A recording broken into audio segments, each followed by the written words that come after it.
والله በዋሃቢነት እንደው የፊትና ቀስቃሾች ቃኢዶቹ ምናያቸው ሁላ ናቂሶች ናቸው። ትክክለኛ ናቂስ ጎዶሎ ማለት እምነቱ አቂዳው ከአህሉ ሱና ወል ጀማዓዎች የጎደለበት የአህባሽና መሰል አምሳዮች እምነት ነው። ጎዶሎ ማለት አሁን በሌብነት ተመለው የተባረሩ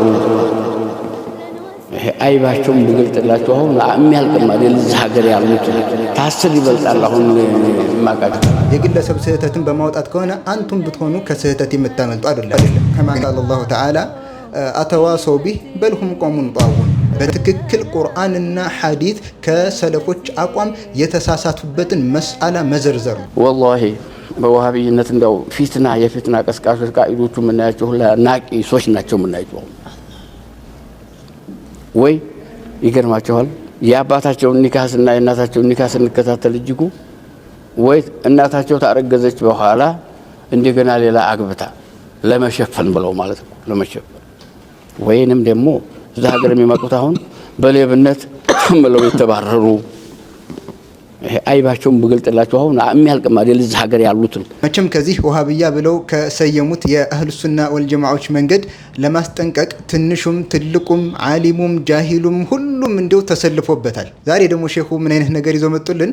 ወሃቢያ ብለው ከሚሏቸው የጻፉት ኪታብ ላይ የተሳሳቱት ነገር ከቁርአን ጋር የሚጋጭ ከሐዲስ ጋር የሚጋጭ ምናምን ብለው ሊዘረዝሩ አይደለም። በአካባቢያቸው እሳቸው ወሃቢያ የሚሉት አካል የሚሰሩትን ስራ በሙሉ ወሃቢዎች እንዲህ ናቸው ብለው ሊያስጠጉ ፈለጉ። በመሰረቱ ወሬውንም ቢሆን እሳቸው ስላሉ ቀጥታ እናምናቸው አይደለም። እንደዚህ አይነት ተራ ወሬ ላይ በእምነታዊ ጉዳይ አቂዳዊ ጉዳይ ላይም በአህሉ ሱና ወል ጀማዓዎች ላይ የተለያዩ የተዛቡ ወሬዎችን ትክክል ያልሆኑ ነገሮችን እንደሚያሰራጩ የምናውቃቸው ሼክ ናቸው። ከዚህ በፊትም የተለያዩ ቪዲዮዎችን ሰርተንባቸዋል። ይሄ ሁሉ ከምን የመነጨ ነው? ማስረጃ ለማይደገፈው ለዚህ ባጢል እምነታቸው ያላቸው ጭፍን ተከታይነትና በአህሉ ሱና ወል ጀማዓዎች ላይ ደግሞ ድንበር ያለፈ ጥላቻ በመኖሩ ምክንያት ነው እንጂ ያነሱትን ቂሷ ሰምታችሁት ከሆነ እኔም ማውቀው ሰው ነበረ እንደዚህ የሚያደርጉ እንግዲህ ወሃቢዮቹ እንደዚህ ነው የሚያደርጉ ማለት ነው ምናምን እያሉ ተራ ነገር ነው ያወሩት። እንግዲህ ግለሰብ የሚሰራው ነገር ወደ ጀማዓው አቋም ሊጠጋ ማለት ነው። እስኪ በምን ሚዛን ነው አሁን ይሄ ነገር የሚሰራው?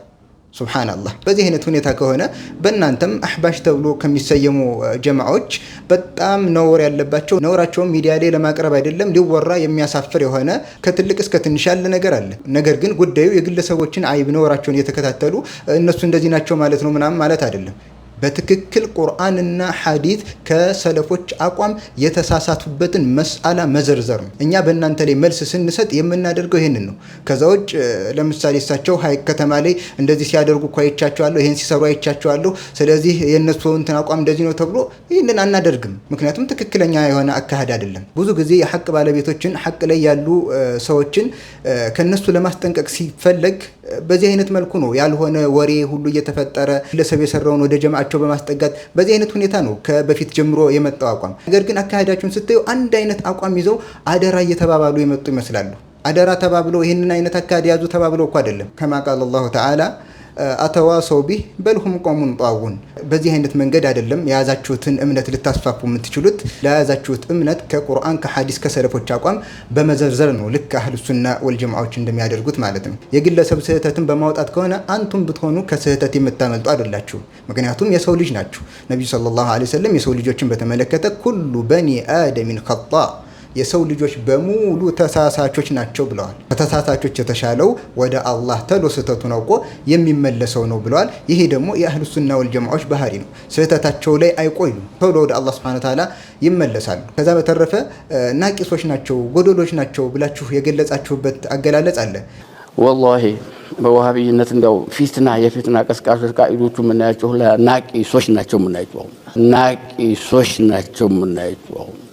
በመሰረቱ ትክክለኛ ናቂስ ጎዶሎ ማለት እምነቱ አቂዳው ከአህሉ ሱና ወል ጀማዓዎች የጎደለበት የአህባሽና መሰል አምሳዮች እምነት ነው። ጎዶሎ ማለት ትክክለኛ ናቂስ ጎዶሎ ማለት ነብዩ ካስተማሩት ሱሐቦች ካስተማሩት ከሰለፎች እምነት የጎደለበት ነው ናቂስ ማለት። ስለዚህ ይህንን የገለጻችሁበትን ገለጻ በተመለከተ ለራሳችሁ በደንብ አድርጋችሁ ያዙት። ምክንያቱም ስህተት መስራት ወንጀል መስራት ጎዶሎነትን አያሳይም። ከዚህ ማንም ያመልጥ የለም። ነገር ግን እምነታዊ ጉዳይ ላይ አቂዳዊ ጉዳይ ላይ የነብዩን ሰለላሁ ዐለይሂ ወሰለም የሰለፎችን መንገድ ትቶ የጀህሚያና ሙዕተዚላን የሚከተል አካል ነው ጎዶሎ የሚባለው ናቂስ የሚባለው ስያሜ ሊሰጠው የሚገባው።